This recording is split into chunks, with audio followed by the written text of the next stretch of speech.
The no vaccination, no ride policy in Metro Manila officially begins today. The Health Department reports more than 37,000 fresh COVID-19 cases, but the DOH insists the surge has yet to peak. As the case tally in Metro Manila slightly declines, the Octa Research Group notices an uptick in infections in the provinces. Residents, including Filipinos in Tonga and nearby countries, move to higher ground as the underwater volcanic eruption in the Polynesian Kingdom causes a destructive tsunami. And after losing his legal battle to stay in Australia, tennis superstar Novak Djokovic gets deported.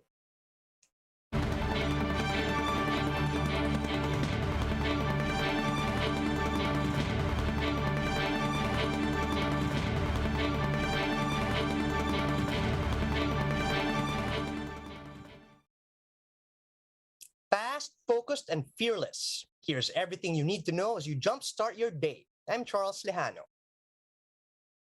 The Transportation Department begins to implement the no vaccine, no ride policy in Metro Manila beginning today.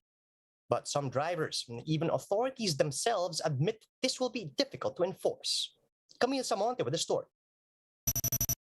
Only those fully vaccinated against COVID-19 will be allowed to use public transport in Metro Manila.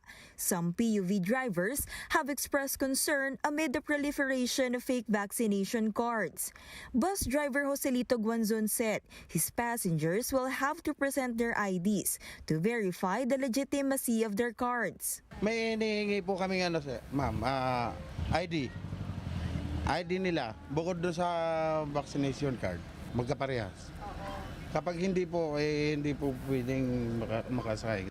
Other drivers meanwhile said they will only accept vaccination cards with QR codes. Titingnan mo yung mga, yan lang sa Cavite, hindi mo talaga madadaya dahil, ayan may QR code yan. Karamihan dito, mayroon mga dito na walang QR code. Sabi ko, piki yan, kita mo original, may QR code.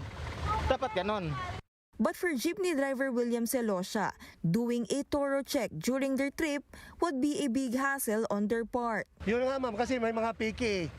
May mga piki, alam ko may mga piki. Yun ang mahirap Basta ano lang namin gagawin, susubukan namin. Some commuters also believe that this would only cause inconvenience. Hindi naman natutupad nakakapasok kami without showing the vaccination card to the outlet, to the mall. Even in the transportation. Kung bigandaanan ng sakyan, katulad niya may mga overpass, stoplight, mapakita mo pa ba agad-agad yun? The Transportation Department, traffic enforcers and LGUs in Metro Manila for their part vow to assist PUV drivers. But they also admit that the no vax, no ride policy will be difficult to implement. Siguro paalala rin po tayo sa lahat ng natin before yung driver po natin, mapagsabihan na rin po na before isuot na rin po yung vaccination. The DOTR will also deploy mystery passengers to ensure the compliance of PUV drivers. Upang masigurado natin na kahit wala naka-uniforme na enforcer ay sumusunod po ang ating mga drivers dito sa ating polisiya at dito natin makikita kung paano po ma-implement itong ating programa. Rail operators and airlines have expressed support for the directive. For News 5, Camille Samonte, we are One News. The Health Department logged over 37,000 new COVID-19 cases yesterday. This is the third highest single-day tally since the onset of the pandemic.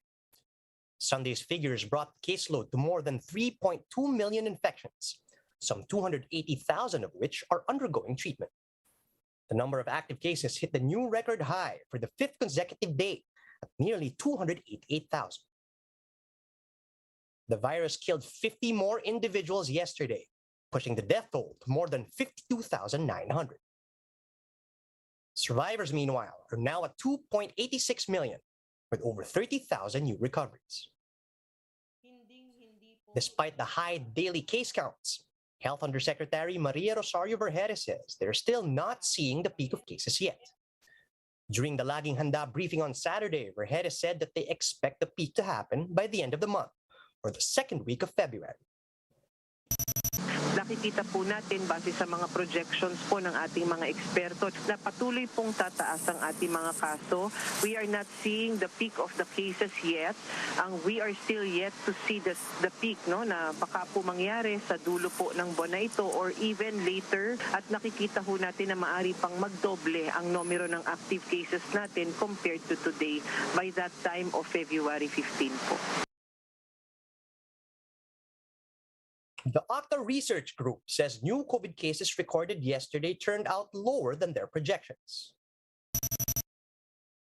Speaking on One News, Professor Guido David said this could mean that some areas are already seeing a downtrend in cases, including parts of Metro Manila. However, he also said that it is possible that the cases have exceeded the country's testing capacity, which means plateauing of cases is artificial. Still, David said that the lower than expected number of new infections is an indication that we're close to reaching the peak of the surge. We're hoping that it is an indication, but we'll have to wait and see over the next few days.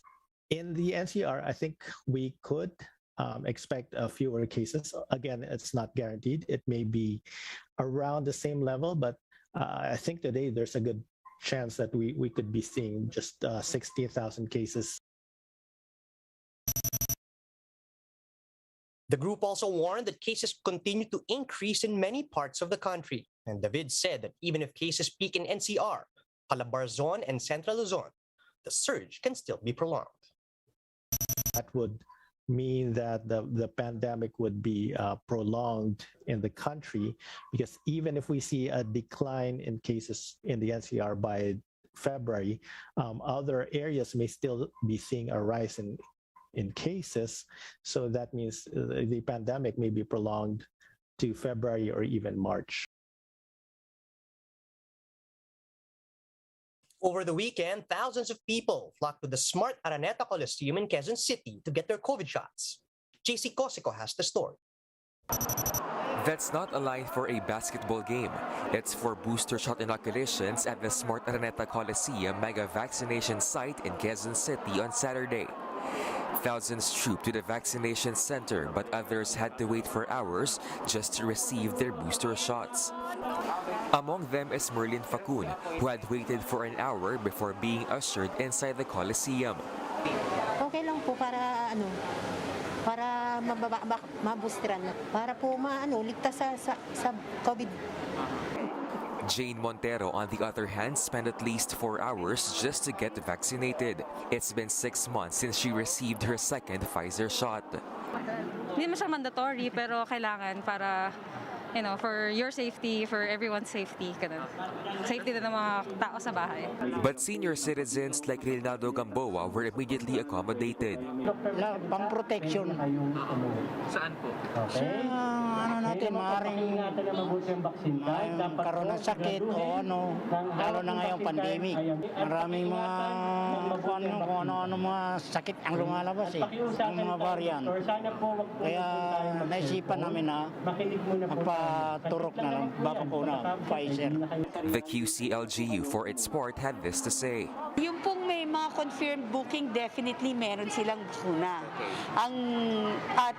Kung sakali man magkaroon sila ng medyo mahabang waiting time, we apologize. But sana po maintindihan din nila na meron din tayong human limitations and operational glitches na paminsan na nata-troubleshoot naman kaagad-agad. So we just ask for their patience and understanding. Around 10,500 individuals are expected to receive Pfizer and Sinovac booster shots at the Big Dome. The local government assures they have enough supply of vaccines. Majority of the vaccinees have schedule. Walk-ins are welcome, but it will depend if there are no shows or if there are deferred vaccinations due to health screening failure. Senior citizens and persons with disabilities are also prioritized for walk-in vaccinations regardless of residence. Seniors PWD, yan. Pwede po naming i-accommodate agad-agad as walk-in. Pero, yung pong mga non-seniors at non-PWD, yun po ay kailangan magpalista at bumalik at a later time. Those who were not able to receive shots were told to visit other inoculation sites of the city. Quezon City has administered over 4.6 million COVID-19 shots, including booster doses, while over 2.1 million adults and minors are fully vaccinated against COVID-19. For News 5, JC Cosico, we are One News.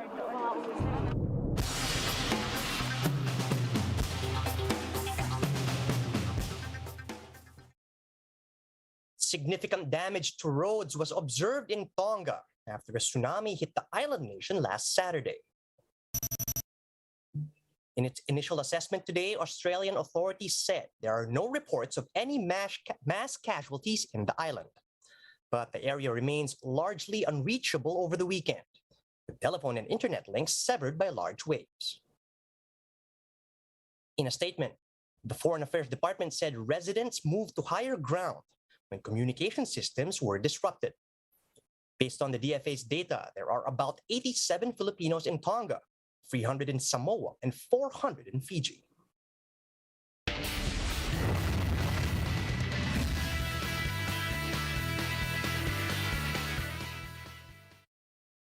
Novak Djokovic has been deported from Australia after losing a last-ditch effort to stay in the country. The court rejected the challenge by the unvaccinated tennis star after the government canceled his visa on grounds of health and good order. Djokovic accepted the ruling, but said he was extremely disappointed. And this ends the Serb's 10-day visa saga, in which he fought to stay and violate health regulations to defend his title in the Australian Open. And that's how the day is shaping up to be. Join us again later at 9 a.m. as we monitor the day's biggest stories from sunrise to sundown. You can also catch One News on Signal Play. Register for a free account at www.signalplay.com so you can stream One News live anytime, anywhere. I'm Charles Lejano. Mask on, wash hands, and stay safe, Philippines.